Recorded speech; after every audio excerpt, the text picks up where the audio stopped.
menetapkan langkah-langkah orang.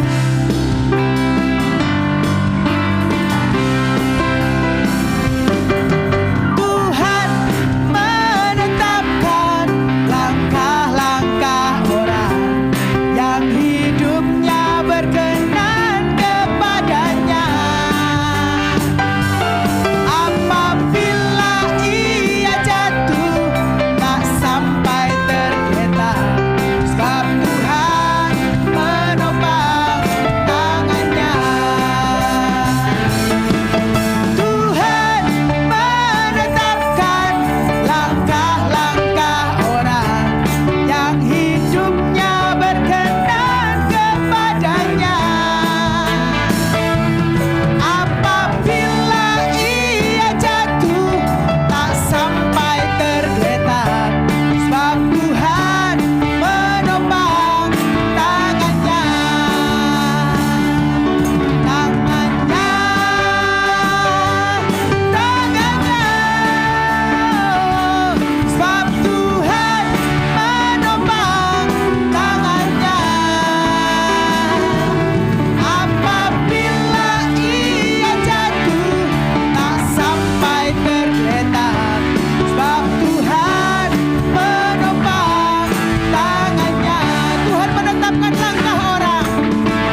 Tuhan. Amin. Dan Tuhan jamin kita lebih dari pemenang, saudara.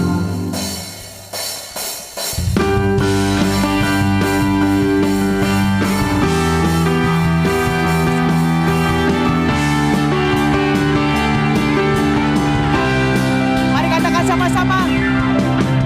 Lebih dari pemenang dalam segala perkara. Telah dikalahkan oleh kuasa darahnya. Jika Allah di pihak kita, siapa dapat melawan?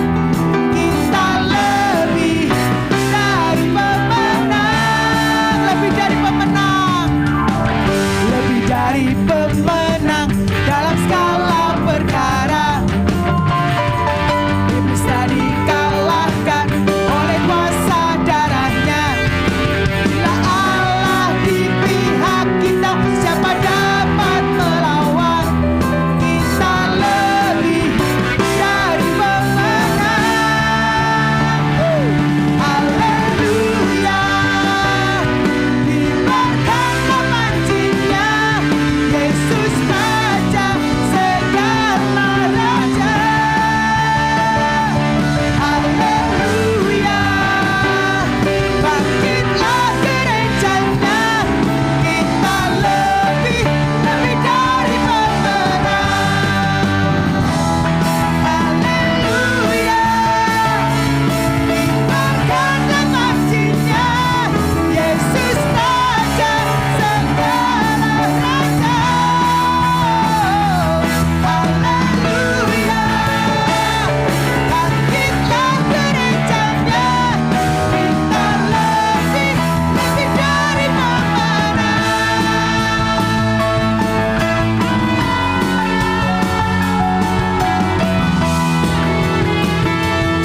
Mari katakan sama-sama lagi, lebih dari pemenang. Lebih dari pemenang dalam segala perkara. Iblis telah dikalahkan oleh kuasa darahnya. Jika Allah di pihak kita, siapa dapat melawan? Kita lebih dari pemenang. Katakan lagi, lebih dari pemenang. Lebih dari pemenang dalam segala perkara.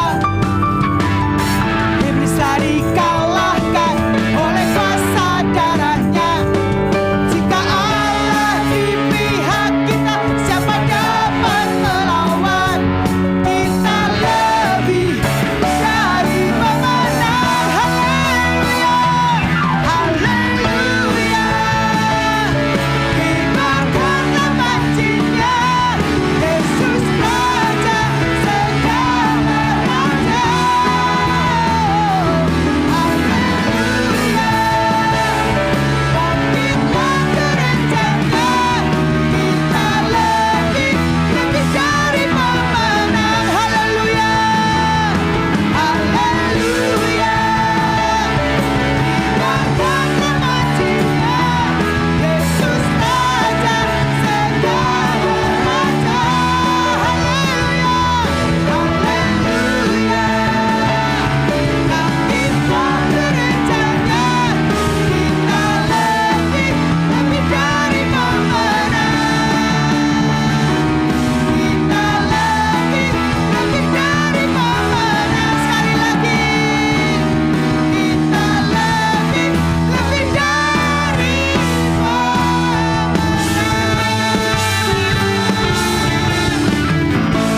Amin.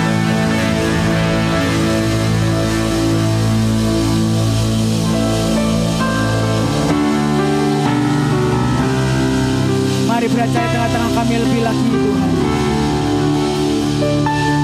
Ya rara pada maya sikara matara para maya sikara. Ya rara maya se. Ya rara maya sikara matara maya se.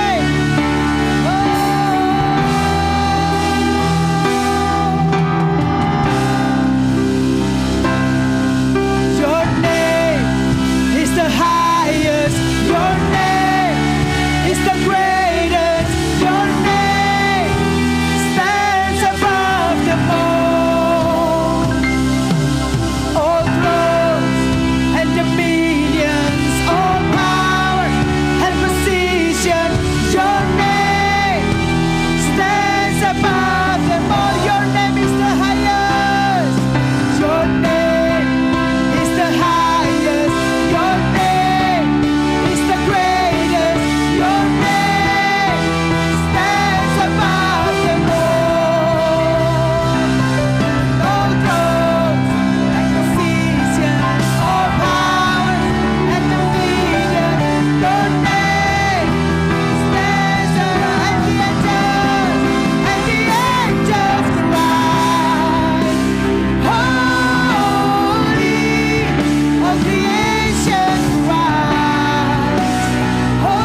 nations cries, holy, you are lifted high, holy, holy forever. Hear your people sing, hear your people sing, holy, to the kings of kings, holy, you will always be, holy, holy forever. Your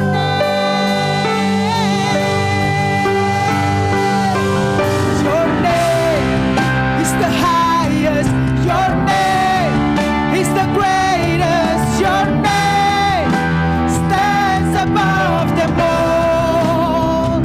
And all thrones and dominions, all power and position, your name stands above. And the angels rise, holy, all the angels rise, holy, you are lifted high, holy forever, holy forever. Hear your people sing, hear your people sing, holy, to the King of Kings, holy, you will always be, holy, holy forever. And the angels cry, and the angels cry, holy,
Terima kasih buat kerinduan hatimu untuk menguduskan kami sekali untuk selama-lamanya. Sempurna menjadi milik-Mu Tuhan. Mari sore hari ini Roh Kudus tolongi kami untuk kami mengerti, untuk kami belajar. Tolongi hamba-Mu untuk bisa menyampaikan secara sederhana, supaya kami boleh belajar dan mengerti Tuhan. Kerinduan hati-Mu buat setiap kami. Terima kasih Bapa, terima kasih Tuhan Yesus. Terima kasih Roh Kudus. Naungi kami, bungkus kami dengan shalom dalam nama Tuhan Yesus. Amin, amin. Silakan duduk.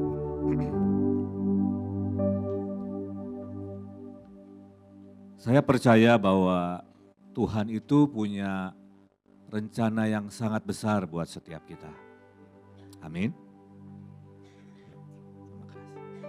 Ada destiny yang sangat mulia, yang sangat agung, yang Tuhan sudah tulis sebelum kita dijadikan. Nah, masalahnya dalam perjalanan menuju ke sana, itu ada begitu banyak hal yang bisa menjegal kita, yang bisa menjebak kita. Betul ya? Nah, saya ingat satu hari Pak Yusak itu pernah berkata begini, saudara. Makin ke atas jalan itu makin licin. Kalau bukan Tuhan, gak bisa. Makanya beliau selalu berkata, Tuhan rekayasa, Tuhan paksakan. Nah, malam hari ini kita mau sama-sama belajar tentang sumpah bintang, saudara. Tapi nanti ada yang umumnya, kenapa? Karena sebenarnya sejak 5, 6, 7 Juni yang lalu, Tuhan itu kasih tema Bright and Bloom, Bapak Ibu. Tapi sebenarnya Tuhan memberikan minimal ada 7 sumpah yang Dia mau kita nikmati. Nah, kenapa saya pilih sumpah bintang? Karena pilar itu kebagian sumpah bintang, saudara. Siapa yang ikut ke Israel akhir Juli ini? 2, enggak banyak ya, banyak yang gak hadir mungkin. Nah, saudara, saya makin hari makin mengerti bahwa bobotnya itu enggak mudah, saudara. Bobot untuk mengangkat sumpah bintang ini enggak mudah. Kenapa? Karena kita tahu banyak bintang yang berjatuhan. Mungkin di antara kita pernah melihat orang-orang yang on fire buat Tuhan, semangat buat Tuhan, dipakai Tuhan. Tapi hari ini mungkin sudah tidak di tengah-tengah kita lagi. Ada hamba-hamba Tuhan yang hebat-hebat, diurapi dengan dahsyat, tapi hari ini mungkin kita jarang nonton lagi. Itu sebabnya Tuhan itu sangat rindu, sangat ingin memberikan sumpah ini buat kita. Tapi menurut saya begini, saudara. Biasanya orang kalau bicara sumpah itu kan negatif ya, saudara ya. Sumpah beneran, sumpah pocong gitu ya kan. Dan memang kadang-kadang ketika Tuhan bersumpah, Tuhan lagi marah sama orang Israel, sumpahnya itu mengerikan memang. Karena arti kata sumpah salah satu artinya juga kutuk, saudara. Tapi sumpah yang akan kita bicarakan sore hari ini bicara sumpah yang menjamin merekayasa kita sampai garis akhir dengan kuat. Amin. Saudara Ibu mau sumpah seperti itu? Ya. Nah, kita akan mulai di dalam Kejadian 15 ayat 5 sampai 8 ya. Ini kita akan mulai dengan Abram, saudara ya. Lalu Tuhan membawa Abram keluar serta berfirman, coba lihat ke langit, hitunglah bintang-bintang jika engkau dapat menghitungnya. Tuhan bawa Abram keluar ya, mungkin kalau ke arah Dago sana lebih jelas ya bintangnya ya.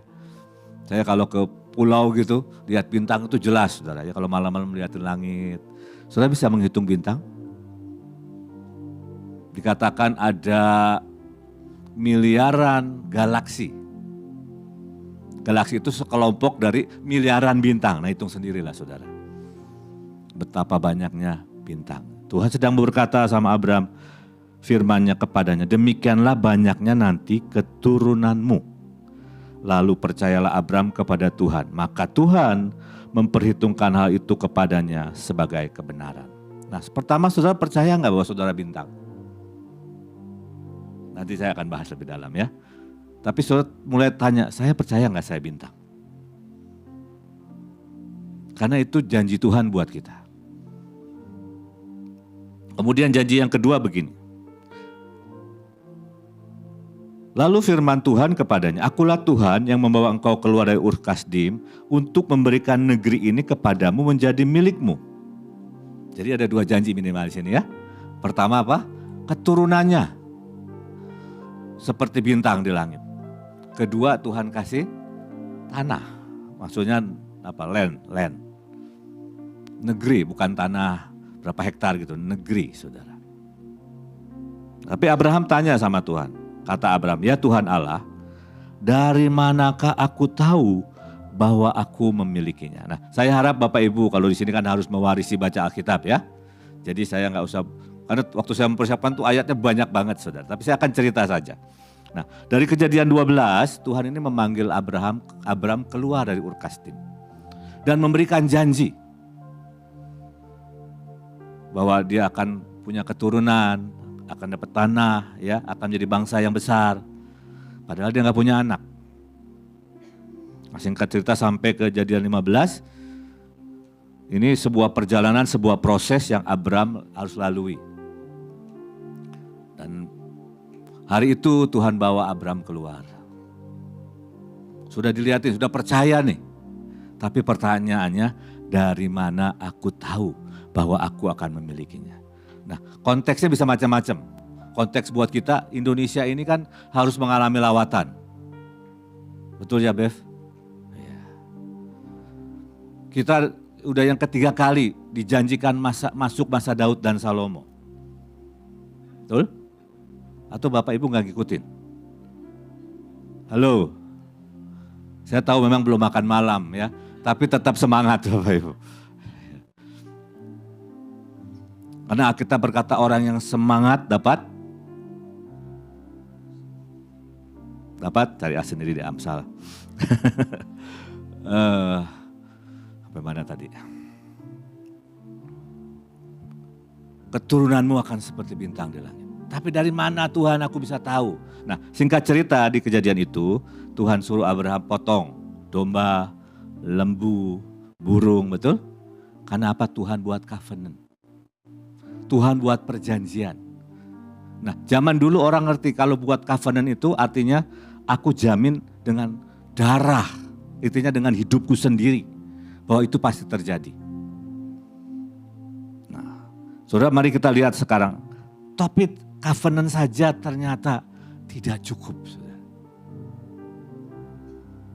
Janji perjanjian saja tidak cukup. Kenapa? Karena kalau perjanjian itu ada bagian kita. Sebenarnya masalah dari semua perjanjian yang Tuhan kasih itu adalah kita, saudara. Ada banyak kelemahan, ada banyak kekurangan yang kita miliki. Ada momen-momen yang kita merespon mungkin tidak tepat. Dan biasanya iblis tahu bagaimana mencobai kita di momen yang sangat tepat. Betul gak? Pengalaman saudara. Tapi bersyukur kalau kita meminta rekayasa Tuhan. Saya punya pengalaman, satu hari saya lagi berdoa sendirian dengan Tuhan, puasa 24 jam berdoa. Kalau di kamar baca Alkitab, dengerin khotbah, doa, basaro gitu. Selesai, saya keluar kamar dapat kabar saudara.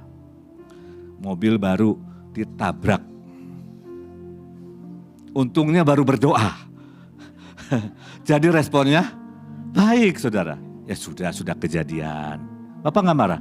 Enggak lah, ya udah ketabrak, nanti kita benerin aja. Coba kalau saya udah banyak urusan, lagi kesel, dengar kabar begitu. Kira-kira responnya seperti apa? Marah. Marah pasti. Emosi, bukan marah lagi, amarah. Lebih keras lagi. Kalau marah masih baik saudara, amarah. Dasar lo, misalnya begitu ya. Tapi percaya saya jarang marah saudara. Tapi poin saya adalah begini. Kita ini penuh dengan kelemahan. Penuh dengan kekurangan. Seberapapun kita berusaha. Ada momen-momen, saat-saat, jebakan-jebakan yang kita bahkan tidak tahu. Ada lubang-lubang, ada kekurangan di jiwa kita yang begitu dalam. Yang bahkan mungkin kita belum kenali. Itu sebabnya kita butuh sumpah. Kita harus sangat menginginkan. Karena nanti kita akan baca ayat dari sisi Tuhan. Tuhan itu sangat pengen saudara. Karena ada sesuatu yang dipertaruhkan menurut saya. Dan kita percaya mungkin kita adalah generasi terakhir. Mungkin. Karena kondisi zaman ini sudah sangat mengerikan. Kalau saudara saya mengikuti, karena saya pegang Eropa, saya mengikuti pemilihan umum di Eropa. Mengerikan saudara. Contohnya Perancis. Perancis itu yang menang sayap kiri. Sayap kiri itu komunis saudara. Dan mereka berniat, bayangin, ini satu-satu yang lagi menonjol. Menaikkan pajak orang kaya 90%. So bisa bayangkan ke apa yang terjadi dengan ekonomi bangsa itu. Orang kaya mana mau dikasih pajak 90%. Kita aja gak mau. Kan kita kasih Tuhan cuma 10%. Ini dibalik. Mereka akan kabur dari Perancis. Saya gak tahu apakah akan jadi, tapi itu rencana mereka. Begitu menang, buat kerusuhan. Sampai ada putusan, mereka menang aja rusuh, apalagi mereka kalah. Ini kondisinya, saudara. Dan Indonesia kita juga harus kawal, harus doa. Bentar lagi pilkada, saudara. Dan Tuhan menjanjikan, pemerintah berkata ada generasi emas. Tuhan menjanjikan masa keemasan. Sudah berkali-kali. Tapi sekali lagi masalahnya bukan di Tuhan, di kita. Nah, mari kita lihat sekarang Kejadian 22. Saya harap Bapak Ibu bisa mengikuti. Ini kan ceritanya Abraham mempersembahkan Ishak, saudara. Menurut saya ini keren banget. Di puncak pengabdiannya, di puncak cintanya, saudara. Dia mempersembahkan anak satu-satunya, anak perjanjiannya. Dan bukan cuma dipersembahkan, mau dibunuh, saudara. Mungkin kita tahu ceritanya, jadi kita nggak tahu bisa ngebayangin, saudara. Tapi anggap saudara belum tahu ceritanya. Ini anak benar-benar mau dibunuh, saudara. Udah diangkat tuh pisau itu. Malaikat Tuhan teriak, Abraham, Abraham, jangan bunuh. Dan malaikat Tuhan ini berkata kedua kalinya dia bersumpah. Kenapa sih Tuhan bersumpah? Kita baca dulu ayatnya. Untuk kedua kalinya berserulah. Jadi bukan cuma ngomong seperti saya tadi itu. Berseru itu kan ada sebuah intensitas ya. Saya nggak bisa niruin saudara. Mungkin begitu ya. Saya nggak pandai berteriak saudara. Tapi saudara mengerti kata berseru. Malaikat Tuhan dari langit kepada Abraham katanya, aku bersumpah demi diriku sendiri. Demikianlah firman Tuhan. Jadi Tuhan mengikatkan, nanti saudara akan baca perjanjiannya. Perjanjiannya itu dengan sumpah dengan dirinya sendiri. Jaminannya itu Tuhan. Makanya kalau saudara perhatiin kalau orang bersumpah umumnya adalah demi Tuhan. Karena udah paling tinggi, gak ada lagi. Tuhan mengikat, menjamin perjanjiannya dengan dirinya sendiri. Itu sumpah. Itu pasti terjadi. Kalau kita terima sumpah. Makanya saudara, ini kan Tuhan janji sama Abraham. Nah, janjinya bilang begini. Dan karena engkau telah melakukan berbuat demikian, karena kalau bahasa sehari-harinya Abraham ini sudah nyentuh hati Tuhan. Ya, Tuhan kasih sumpahnya. Dan engkau tidak segan-segan menyerahkan anakmu yang tunggal kepadaku, maka aku akan memberkati engkau berlimpah-limpah dan membuat keturunanmu sangat banyak seperti bintang di langit, seperti pasir di tepi laut. Dan keturunan itu akan menduduki kota-kota musuhnya. Oleh keturunanmu lah semua bangsa di bumi akan mendapat berkat karena engkau mendengarkan aku. Saudara, ini puncaknya. Nah, kenapa Tuhan kasih sumpah? Karena ada sebuah tujuan Tuhan lewat hidupnya Abraham. Harus ada seorang keturunan yang lahir. Siapa itu? Yesus. Iblis gak bisa buat apa-apa, saudara. Ini bangsa kan udah mau dihancurkan. Holocaust berkali-kali, betul? Ada sebuah tujuan ilahi yang sangat penting, sangat mulia dalam hidupmu dan hidup saya. Di bangsa ini juga. Loh, saudara, kurang apa? Orang ini, Abraham ini sudah mempersembahkan segalanya buat Tuhan. Kurang apa, saudara? Tapi ada sumpah yang bisa melampaui zaman, generasi, dan waktu. Makanya di Matius 1, inilah silsilah Yesus Kristus. Yesus anak Daud, anak Abraham. Kalau nggak ada sumpah, berat, menurut saya sangat berat. Tuhan berkata ini bangsa yang tegar tengkuk, Bahkan pernah 400 tahun Tuhan tidak bicara. Dari kitab Malekiel stop. Sampai Tuhan menemukan Maria dan Yusuf. Sekali lagi sumpahnya ini merekayasa, mengintervensi manusia. Nanti kita bisa terapkan narik buat diri kita sendiri. Kemarin saya diskusi sama istri saya.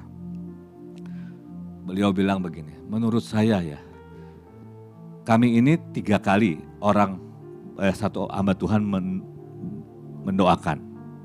Dia bilang, kamu, saya dan istri saya waktu itu dimeteraikan ketika kalian bersatu menikah. Dimeteraikan ketika kamu punya anak. Dimeteraikan ketika kamu melayani. Dan beliau berkata menurut saya itu sumpah. Itu membuat Tuhan merekayasa. Selalu saya masuk, saudara. Selalu kami masuk dalam tracknya Tuhan. Mungkin kalau enggak, saya udah enggak ada di sini mungkin. Itu yang mungkin kalau Pak Yusa katakan, Tuhan paksakanlah rencanamu. Rekayasa dalam hidup. Tapi kalau kita sudah terima sumpah, Tuhan pasti merekayasa. Nah, kita belajar dulu saudara. Sumpah itu apa sih ya? Mari lanjut. Sumpah itu atau bersumpah ada. Bersumpah dari kata saba, artinya lengkap, komplit. Artinya berkata tujuh kepada diri sendiri. Rada susah ya. To seven oneself. Saya nangkapnya begini. Kata seven itu artinya tujuh, artinya sempurna. Artinya Tuhan yang sempurna akan menyempurnakan kita. Itu sumpah. Artinya deklarasi mengulang 7 kali. Ya kalau Ibu In berkata, coba perhatikan minimal ada 7 kali proses.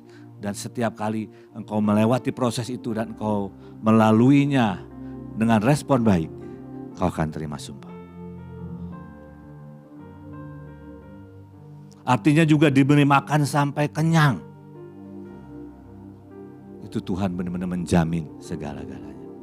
Makanya Daud berkata, engkau memberikan perjanjian yang dijamin dalam segala-galanya. Bukan berarti hidup saudara akan terus baik gitu ya. Enggak. Ngadepin apapun, Tuhan akan merekayasa.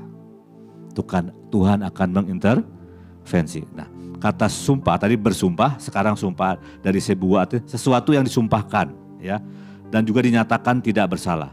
Nah, dari kata saba itu juga bisa keluar kata sabat, itu artinya rest.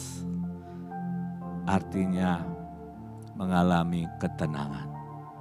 Nah, banyak orang tuh nggak mengalami ketenangan. Iya apa enggak ya? Tuhan udah janji, tapi iya apa enggak ya? Ya kenapa orang seringkali bersumpah? Sumpah beneran. Hanya untuk meyakinkan, untuk memastikan. Betul nggak? Nah kalau Tuhan yang bersumpah demi dirinya sendiri, itu beda saudara. Nah di kitab Ibrani dibahas saudara. Menurut saya bagus sekali. Ibrani 6 ayat 13 sampai 16. Sebab ketika Allah memberikan janjinya kepada Abraham, ia bersumpah demi dirinya sendiri, karena tidak ada seorang yang lebih tinggi daripadanya, katanya, sesungguhnya aku akan memberkati engkau berlimpah-limpah dan akan membuat engkau sangat banyak. Abraham menanti dengan sabar dan dengan demikian ia memperoleh apa yang dijanjikan kepadanya, sebab manusia bersumpah demi orang yang lebih tinggi. Dan perhatikan, sumpah itu menjadi sebuah pengokohan. Saudara menjadi kokoh, menjadi teguh, menjadi yakin bahwa janji yang Tuhan berikan buat kita, ya dan amin. Yang mengakhiri segala bantahan. Dalam hidup kita seringkali ada banyak suara-suara yang meragukan bahwa kita dapat gak ya janji itu. Bisa gak saya menang? Apa benar sih lawatan besar terjadi? Saya berkata kepada banyak orang, jangan sampai ya bright and bloom, kami akan ngomong bright and bloom. Itu ujungnya cuma baju profetik atau gantungan kunci. Karena sejujurnya saya berkata, ini cara pikir yang salah. Sudah dikoreksi. Rasanya terlalu cepat semuanya. Belum sempat mempelajari. Baru taktik gitu ya, aircraft carrier.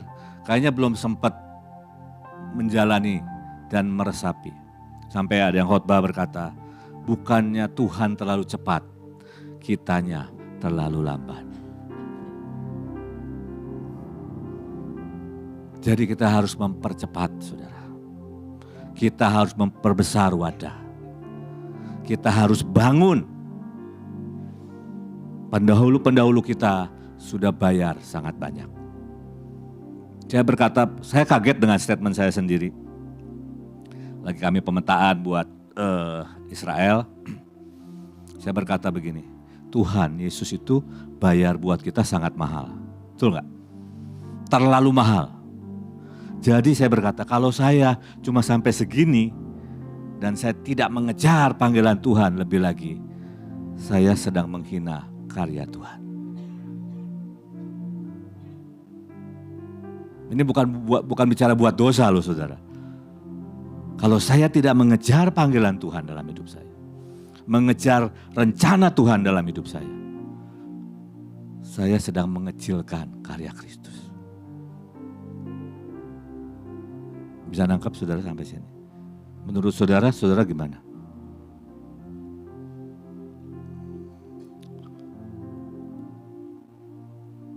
Ayat 17. Karena itu, untuk lebih meyakinkan. Jadi tujuannya apa?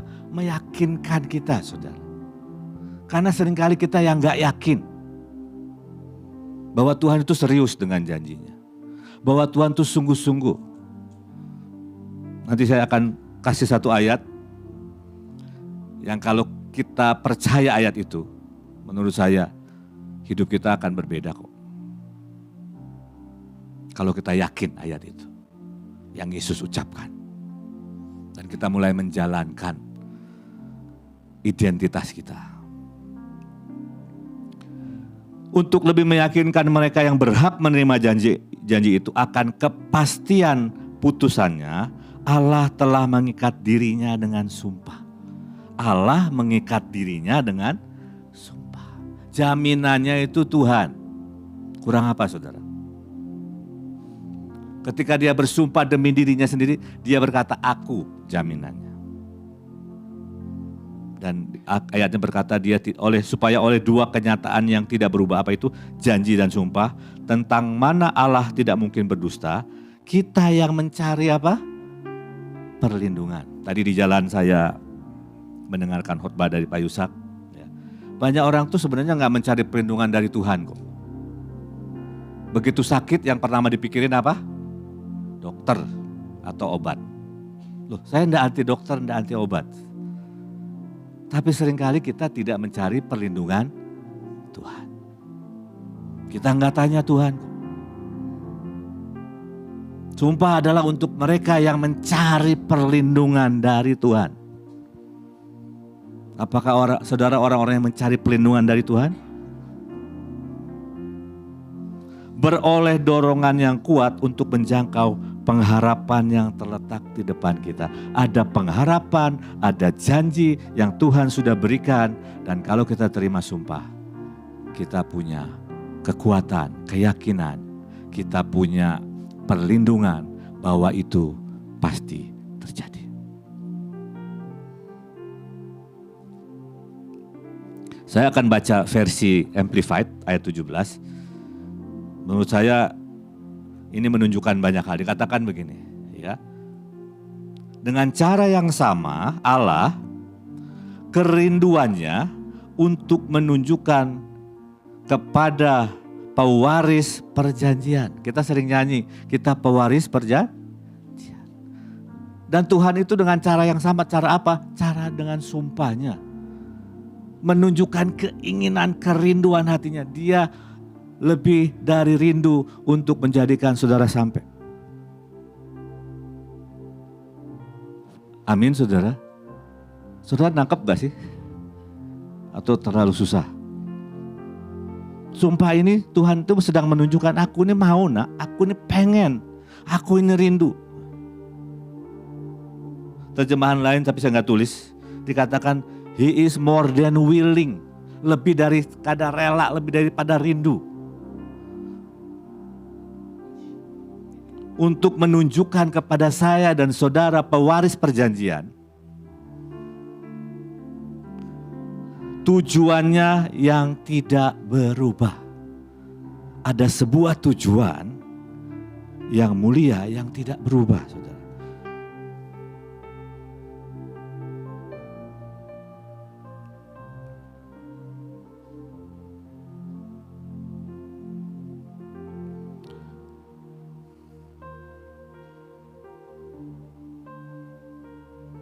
Ada panggilan, ada destiny. Nah, dikatakan begini, dia mengintervensi dan menggaransi itu dengan sumpah. Jadi ketika kita terima sumpah, dia akan pasti mengintervensi. Nggak tahu caranya, engkau selalu ada di tempat yang tepat, merespon dengan tepat, terpaksa melakukan yang harus dilakukan, itu intervensi. Mungkin contohnya kemarin Ibu In kasih contoh ya. Yusuf Roni itu di penjara. Dia tidak menyangkali, cuman disuruh menulis surat bahwa dia akan belajar keluar. Tapi begitu datang, langsung keluar dari mulutnya, saya akan tetap di sini, saya akan tetap melayani Tuhan. Otomatis mulutnya keluar. Pernah ingat ceritanya Pak Yusak tiba-tiba duduk di kursi dan nempel ketika melayani seseorang? Itu intervensi, itu rekayasa. Sumpah itu Tuhan menjamin, merekayasa, mengintervensi saudara. Dan menggaransi. Gak tahu caranya, gak usah dipikirin, itu bagian Tuhan. Bagian kita, seberapa kita menginginkan, seberapa kita percaya, seberapa kita merindukan. Itu menjadi bagian kita. Oke, nih saya mau buat statement saudara. Next slide.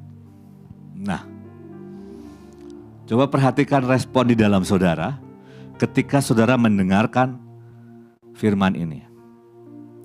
Kamu adalah terang dunia.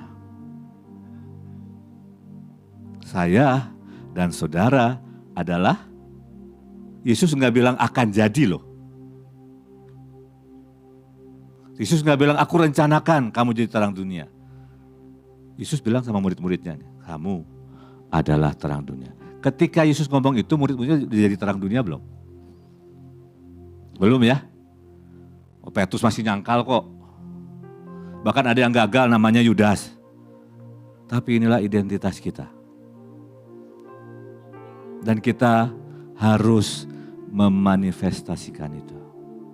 Tentu ada step-stepnya ya. Enggak tiba-tiba jadi hebat.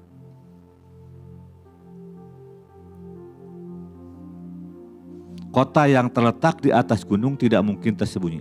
Demikianlah hendaknya terangmu bercahaya di depan orang, supaya ketika mereka melihat perbuatanmu yang baik dan memuliakan Bapamu yang di surga. Apakah terang dunia itu bersinar sehingga orang bisa nikmati, bisa lihat saudara. Iya nih, orang ini memang beda. Ada sesuatu yang beda dalam hidupnya. Saya takut saudara, karena menemukan di tengah Tuhan lagi sedang passionate tentang bright and bloom, tentang sumpah, tentang lawatan. Ada orang yang sudah bertahun-tahun masih bergulat dengan perzinahan, masih bergulat dengan hutang. Padahal dia adalah, Tuhan Yesus berkata apa? Terang. Banyak orang tidak jadi terang. Banyak orang Kristen malah jadi batu sandungan. Tapi mulailah dengan identitas ini saudara. Ini Tuhan Yesus yang ngomong kepada murid-muridnya ketika khotbah di bukit.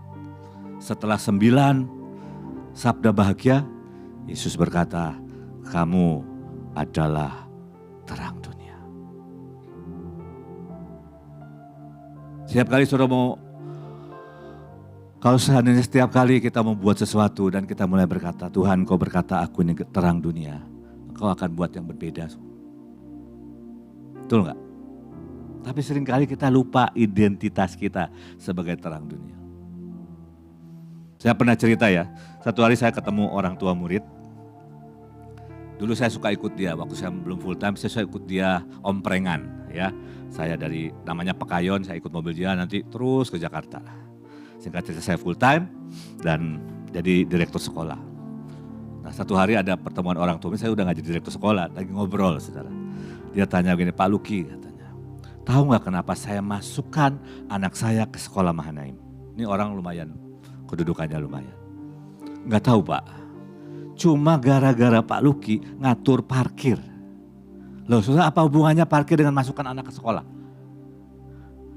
Dia berkata kalau direkturnya aja mau ngurusin parkir, anak saya aman.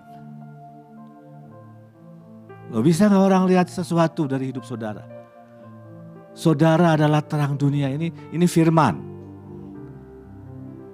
Dan saya coba cari, gak ada syaratnya loh. Kamu harus buat ini, buat itu, baru kamu terang. Gak ada. Setelah Yesus bicara sabda bahagia, Yesus berkata kamu adalah terang. Nah, kata dunia itu saudara, itu artinya susunan bintang, dunia, alam semesta, penduduk dunia, manusia, musuh Tuhan, hal-hal di dunia. Dari kata kosmos. Tapi kata itu juga berarti menggembalakan. Bisa gak kita menggembalakan hidup kita dulu? Dan mulai menggembalakan orang lain. Hari ini saya lagi terus banyak bicara sama teman-teman di pelayanan. Saya masukkan value, cara pikir, ya. Saya masukkan firman. Supaya kita menjadi orang-orang yang memiliki dampak. Menjadi terang dunia. Yang makin hari makin terang.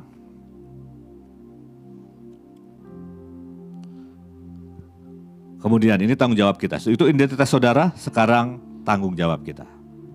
Bersinar saudara ya. Dan orang-orang bijaksana akan bercahaya seperti cahaya cakrawala.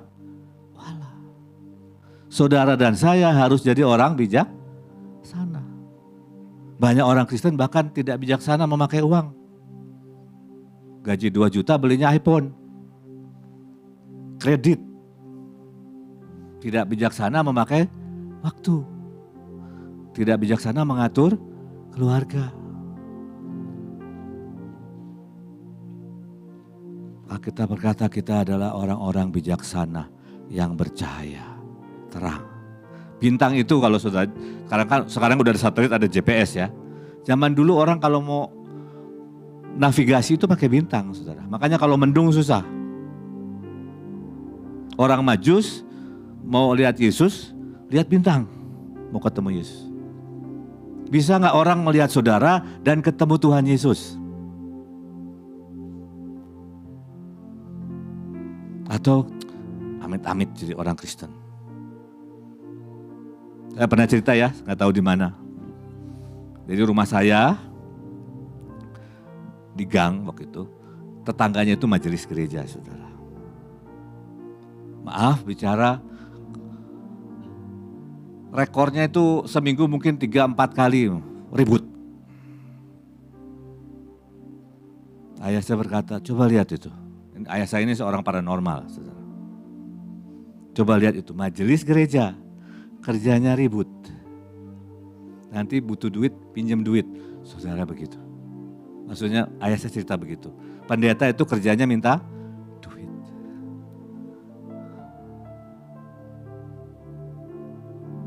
Tapi kita berkata kita ini bintang. Kita ini orang bijaksana yang harus bercahaya. Dan yang telah menuntun banyak orang kepada kebenaran. Menuntun orang kepada kebenaran. Yang benar itu apa? Saudara, gereja itu, 1 Timotius 3 ayat 16 berkata, gereja itu adalah tiang penopang dan dasar kebenaran. Tiang penopang itu pilar bahasa Inggrisnya. Singkatnya begini, kalau orang gereja itu harusnya menjadi etalase buat dunia ini lihat. Gimana sih hidup yang benar? Betul nggak?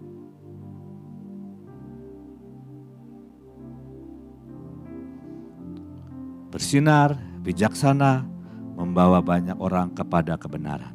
Maka engkau sedang berfungsi sebagai bintang. Mari tingkatkan ini, mari kerjakan ini. Saudara, saya kemarin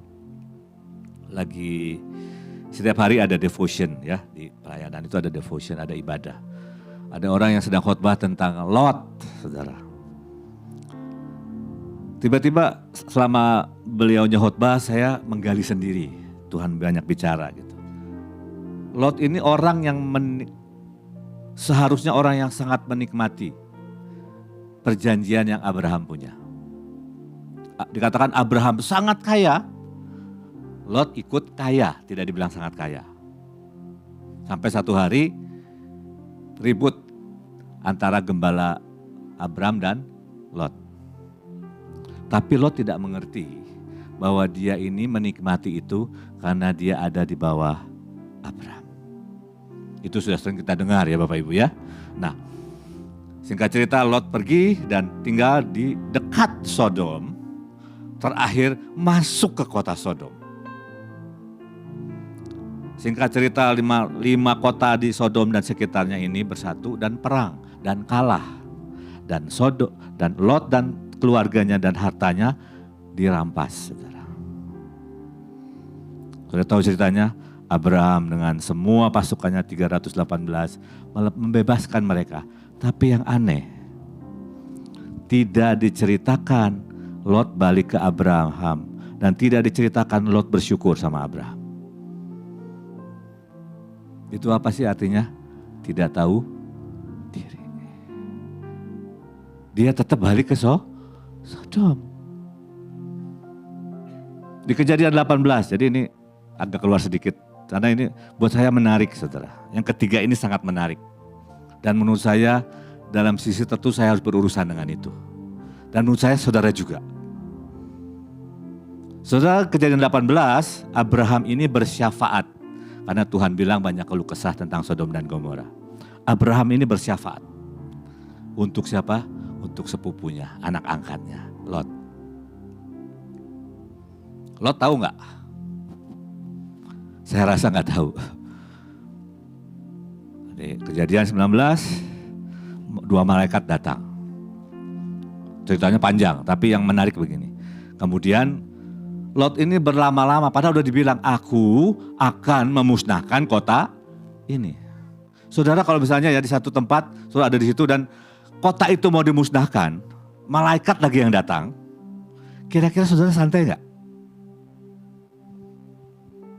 Enggak ya, tapi ini berlambat-lambat, sampai ditarik saudara. Sama malaikat sampai ditarik. Udah gitu, sama malaikat disuruh kemana? Ke pegunungan. Betul? Tapi dia nawar lagi saudara. Saya udah sampai, aduh jangan sampai saya seperti itu ya Tuhan. Tuhan suruh apa? Tawar gitu. Dia tawar mau kemana saudara? Ke Zoar namanya. Zoar itu artinya minder, kecil, insignificant. Tapi saya belajar dalam sejarah, Zoar itu kota oase, saudara. Memang indah, jadi lembah Yordan itu dulu, sekarang juga masih, itu hijau saudara. Memang hijau, sebelum Tuhan memusnahkan Sodom dan Gomora. Dia nawar saudara, dia mau ke Zoar. Zoar itu, saya nggak bahas itu ya, itu artinya mengerikan semua. Sodom, Gomora, Zoar itu artinya mengerikan semua dengan raja-rajanya. Ada yang son of evil, anak kejahatan, ada yang artinya destruction. Artinya itu jahat banget saudara. 5 kota itu jahat banget. Dan Lot tinggal di situ. Artinya tanpa dia sadar, ada value, ada atmosfer yang buat dia nawar. Mau yang nyaman, mau yang mudah. Dan yang ajaib kata gunung itu, salah satu artinya promotion. Bayangin ini Tuhan mau promosi dia. Kan yang namanya promosi, coba saudara kalau baru pindah kerja, harus belajar lagi enggak? Kerjanya harus tambah enggak? Tambah. Itu masalah kita. Banyak orang mau dipromosi Tuhan, tapi doanya ya sama. Kerjanya ya sama. Tindak lakunya ya sama. Gak bisa saudara. Saudara mau tetap, banyak orang mau tetap soar kecil aja enak. Berapa hari yang lalu saya ngobrol sama seseorang.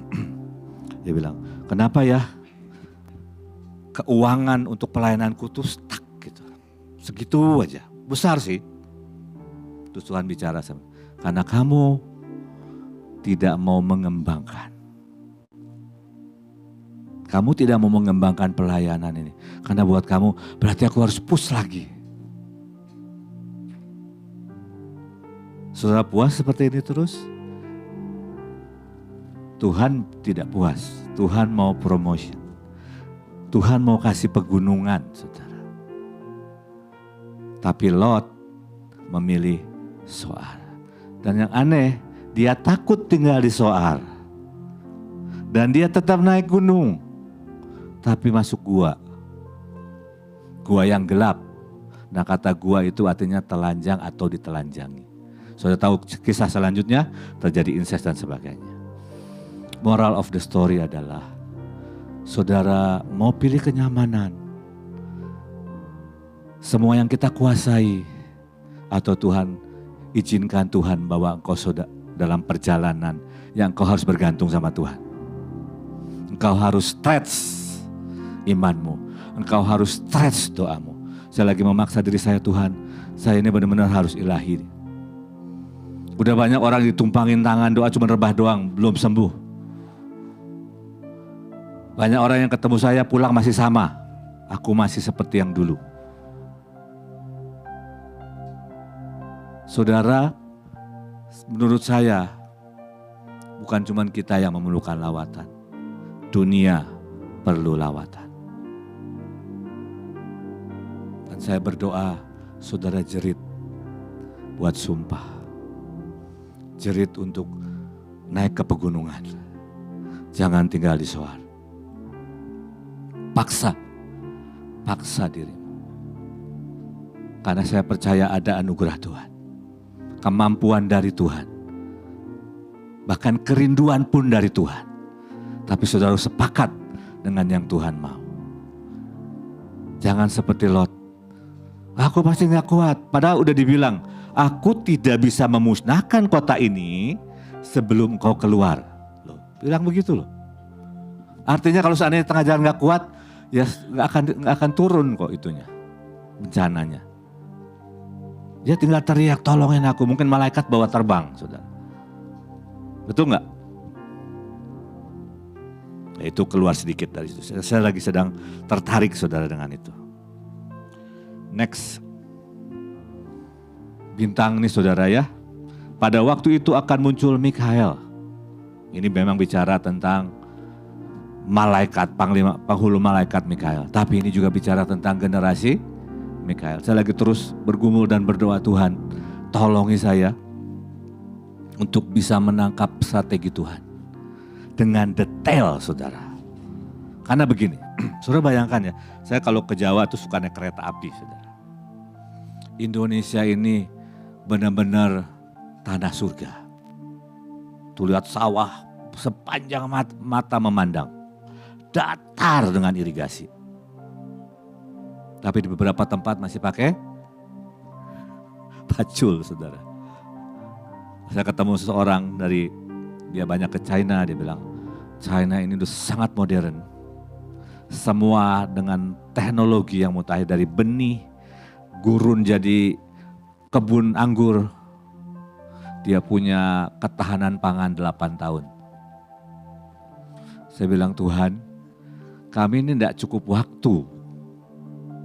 Kecuali engkau lengkapi dengan orang-orang, dengan tiba-tiba dapat pengertian seperti Yusuf, bisa buat lumbung, bisa ngatur semuanya. Dan PR saya adalah menjadi generasi Mikael. Bukan cuma berkata aku generasi Mikael, tapi sungguh menangkap yang dari Tuhan dan melakukan tepat seperti yang Tuhan mau. Kalau kita masuk seperti ini nih, generasi bintang seperti ini, kita bukan hanya mengubah hidup kita, pelayanan pekerjaan kita, tapi kota dan bangsa kita, bahkan bangsa-bangsa. Mari tangkap ini. Pemimpin besar itu yang akan mendampingi anak-anak bangsamu, dan akan ada suatu waktu kesesakan yang besar seperti yang belum pernah terjadi sejak ada bangsa-bangsa sampai pada waktu itu. Tetapi pada waktu itu bangsamu akan terluput. Kita benar-benar harus upgrade, pilar harus upgrade lebih lagi. Kita harus upgrade kualitas dan kuantitas. Kalau kami ini lagi terus, saudara, setiap ibadah itu harus ada namanya anggur manis. Artinya sesuatu yang Tuhan bisa nikmati. Harus ada yang namanya orkestra. Artinya semua saudara harus mendapat bagian. Tahu saudara orkestra? Mungkin kita pegang yang segitiga itu, triangle. Ting, cuma gitu. Atau drum yang besar tuh, yang dudung-dudung, tapi kan jarang dipakai ya. Tapi semua harus terlibat. Tuhan sedang bawa terus dari pewahyuan kepada pewahyuan. Jangan sampai ketinggalan. Kenapa? Kemarin ada hamba Tuhan. Kita ini salah satu dari sedikit kegerakan yang masih eksis. Yang masih berdiri buat kota dan bangsa, bahkan bangsa-bangsa. Sudah cari dah, gak banyak. Bukan tidak ada, gak banyak. Pelayanan yang berdoa buat kota, buat bangsa, peduli. Ini negara mau kemana ini peduli. Saudara ngeri kalau lihat apa yang terjadi di Eropa. Ada mereka menghitung kalau sampai 2050, Sweden itu 30% hijau. 30% itu banyak loh Bapak Ibu.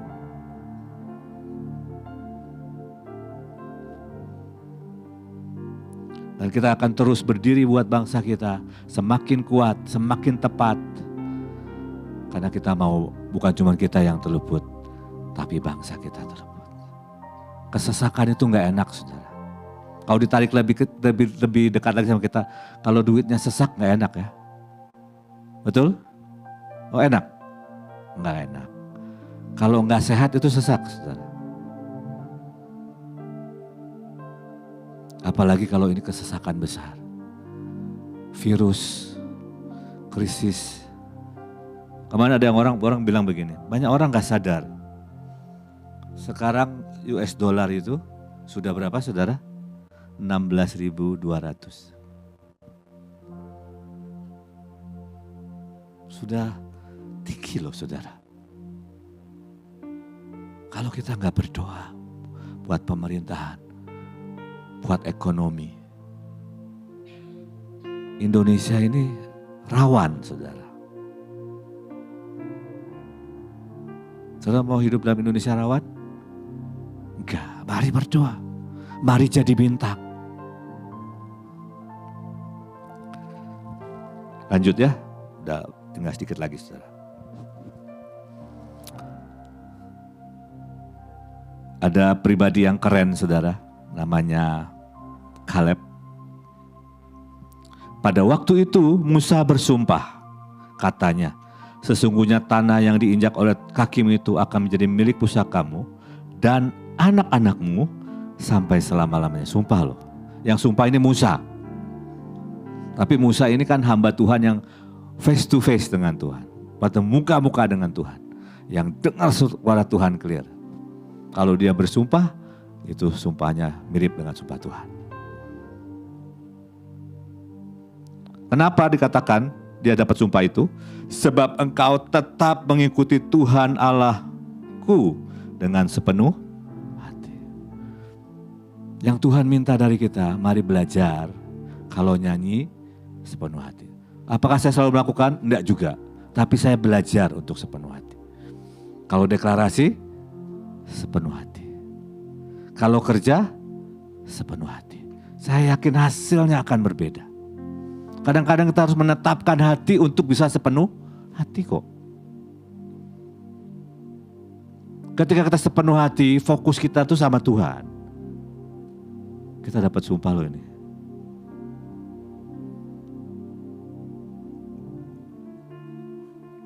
Jadi sekarang, sesungguhnya Tuhan telah memelihara hidupku seperti yang dijanjikannya. Kini sudah 45 tahun lamanya. Bertahan memegang janji, memegang sumpah 45 tahun. Karena Tuhan itu setia, ya. Sejak diucapkan Tuhan firman itu kepada Musa, dan selama itu orang Israel mengembara di padang gurun. Jadi sekarang telah berumur 85 tahun aku hari ini. Pada waktu ini aku masih sama kuat seperti pada waktu aku disuruh Musa. Saya tanya saudara, seperti kekuatanku pada waktu itu, demikianlah kekuatanku sekarang untuk berperang, keluar dan masuk. Menurut saudara, kekuatan Kaleb ini begini atau begini? Naik ya. Dulu kan mungkin belum menghadapi Hebron, saudara. Dengan 4 raksasanya. Cuma baru lihat orang enak, saudara. Sudah kuat. Menghadapi Hebron, dia juga kuat. Kekuatannya naik terus. Artinya terangnya naik, menyala terus. Menyala bro, menyala. Saya tahu saudara pilar, saya juga pilar. Tapi api di dalam ini gak bisa ditahan, saudara. Itu akan kelihatan. Saat engkau nyanyi, saat engkau bicara, api itu panas. Ada yang namanya pilar api, saudara. Jangan jadi pilar awan terus. Ini dunia gelap, perlu pilar api. Amin. Siapa yang menjadi pilar api? Tunjukkanlah bahwa engkau pilar api. Menyala. Bergelora, on fire. Biarkan orang ketemu saudara terbakar dengan api passion dan cinta. Karena sudah banyak orang yang adem, bahkan beku. Jadi kalau kita datang dengan tiang awan makin dingin. Tapi kalau dengan orang yang panas, saudara switch jadi tiang awan. Nah, tenang. Amin. Bisa? Bisa, karena roh Tuhan ada di dalam. Jadi keren banget lah, Kaleb ini keren banget. Saya ini kan sering ngisi acara Golden Night, saudara. Jadi banyak belajar, iya ya Tuhan ya. Ternyata saya mulai belajar tentang otak. Otak kita juga keren loh saudara. Otak kita ini sebenarnya jangan percaya hoax yang berkata otak kita makin menurun. Tergantung saudara pakai apa enggak. Kalau saudara pakai, rajin, baca Alkitab, belajar. Otak itu ada namanya neuroplastisism. Jadi bukan otaknya makin besar, bukan. Itu besar kepala ya saudara. Tapi neuronnya itu makin terkoneksi dan baik. Ternyata otot kita juga bisa berotot. Saudara. Ada orang umur 68 tahun, cuma dalam berapa bulan tiba-tiba six pack. Ya. Kalah Bev, kamu Bev, keuangannya gitu. Wajahnya tua memang udah putih, tapi bisa saudara. Itu tubuh, apalagi roh saudara, apalagi jiwa saudara. Masalahnya mau apa enggak. Makanya namanya Golden Night. Ya. Saya ketemu saudara saya waktu saya ke Belanda. Dia tanya begini, Luk, kalau di Indonesia pensiun umur berapa? Setahu saya 60 atau 65. Di sana 65 atau 70 saudara. Dengan kata lain, kamu berapa sekarang? Saya hampir pensiun kalau menurut dunia. Tapi saya berkata, saya lagi makin asik, makin kuat, makin on fire, lagi penuh banyak kerjaan. Banyak kegiatan yang Tuhan kasih. Ini bukan waktu untuk slowing down. Bukan waktu untuk melambat dan melemah. Ini waktu untuk saudara menyala. Amin. Ya amin aja begitu. Saya cepetin dah. Itu respon yang kurang benar. Coba ya lanjutkan. Lakukanlah segala sesuatu dengan tidak bersungut-sungut dan berbantah-bantah. Ingat aja pesan Pak Yusak. Bersyukur. Itu mengucap syukur. Kalau saudara melakukan itu dengan mengucap syukur, maka dikatakan supaya kamu tidak beraib, tidak bernoda sebagai anak-anak Allah yang tidak bercela di tengah-tengah angkatan yang bengkok hatinya dan yang sesat ini. Sehingga kamu apa saudara? Bercahaya seperti bintang. Gampang kan? Bersyukur itu sudah membuat saudara bercahaya. Ini orang diomongin, terima kasih Tuhan. Ya, ini orang ditindas, oh Tuhan ampuni, Tuhan baik. Orang juga akhirnya capek saudara, akhirnya bertobat. Capek ngejolimin saudara. Bersyukur, amin. Jangan bersungut-sungut, nggak ada waktu buat bersungut-sungut. Tidak ada waktu untuk lemah, tidak ada waktu untuk lengah. Ya, waktu sudah sangat singkat. Saya berdoa pilar-pilar semakin ajaib. Terakhir saudara, siapa yang bersuka cita sudah terakhir? Kemarin saya ngobrol, ini saya lagi bahas ayat ini dan ngobrol gitu ya. Dia bilang begini, seperti saya bilang. Dia bilang begini, sebenarnya setiap orang itu bintang. Cuman yang membuat orang tidak jadi bintang adalah dia keluar dari orbit. Saat bintang keluar dari orbit, dia melemah. Tapi untuk bintang di orbit, dia harus membuat fusi demi fusi. Fusi itu adalah penggabungan atom dengan atom. Dan itu perlu energi besar. Nah, yang membuat orang kita ini gak bisa fusi adalah karena ada lubang di jiwa kita. Ada kelaparan di jiwa kita. Ada luka di jiwa kita. Contohnya begini, kalau misalnya seseorang ini pahit, nah kita males lah menyatu sama dia, betul gak? Kalau orang ini kerjanya gosip, bukan gospel gitu, nggak ketemu. Tapi kalau sama-sama cinta Tuhan, sama cinta firman, kayaknya ngobrol nyambung. Semakin kuat, semakin malam semakin kuat, betul nggak? Nah, ayatnya tapi saya pakai The Passion ya saudara ya. Kalau nggak salah The Passion.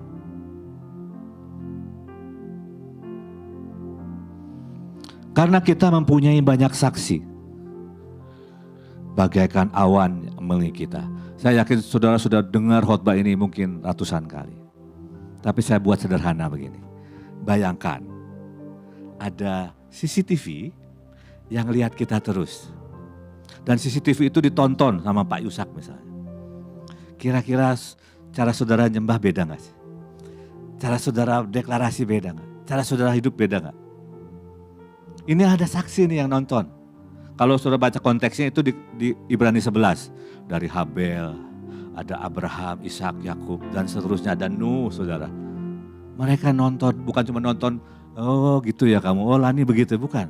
Kalau bahasa Inggrisnya itu cheering. Cheering itu memberi semangat saudara. Kenapa saudara?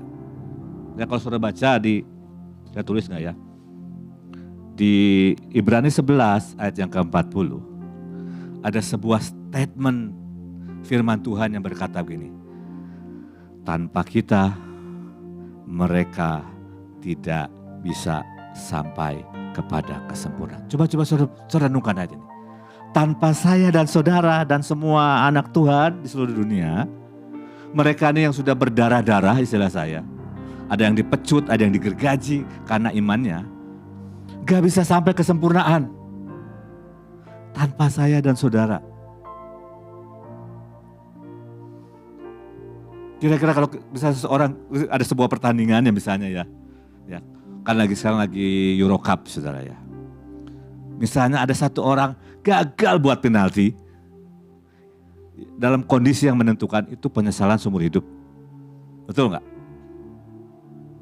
Ini yang dipertaruhkan ini perjalanan sejak kejadian loh saudara. Sampai Wahyu. Kita ini punya, makanya judulnya kan tanggung jawab yang besar judulnya.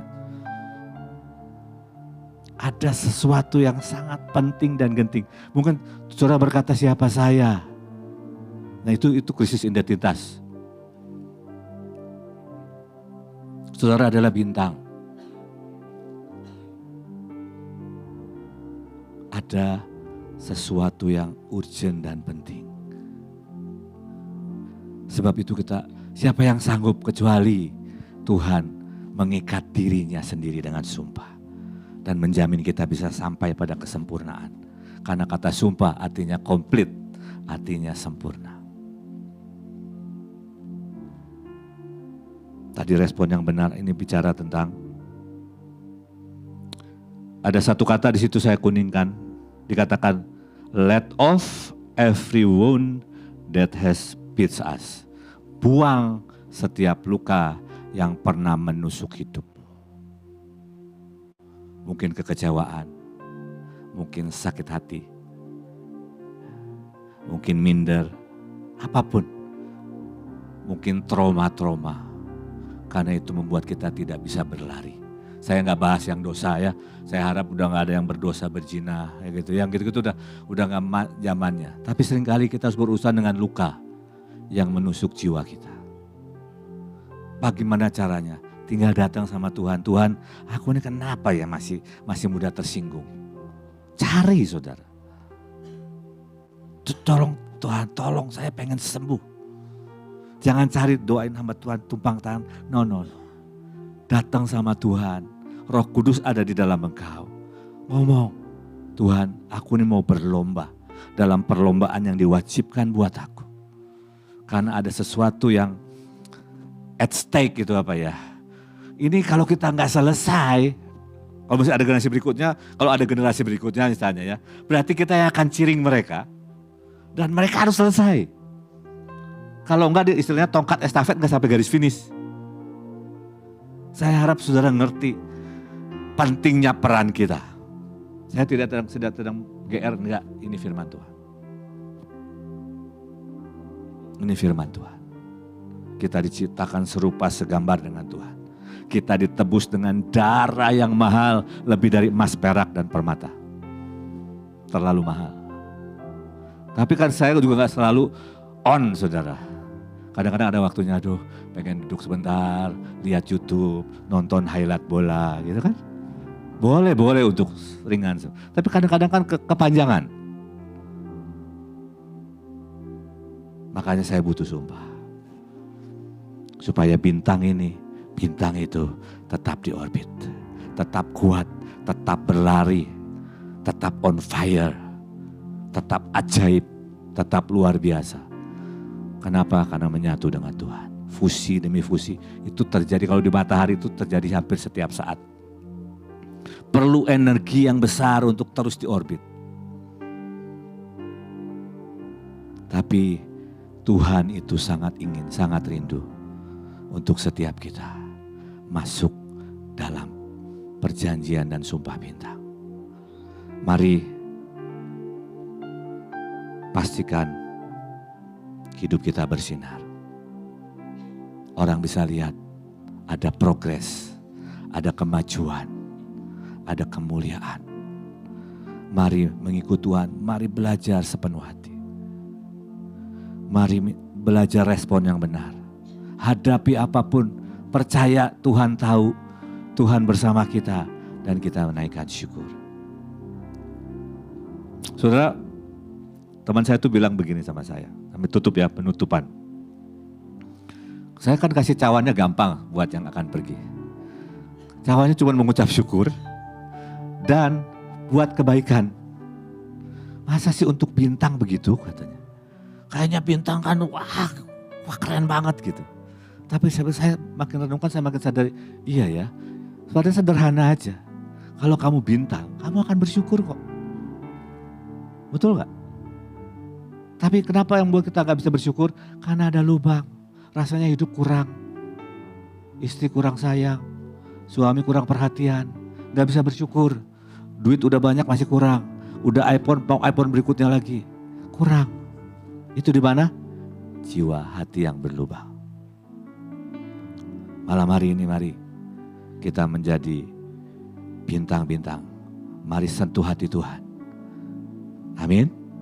Mari kita berdoa.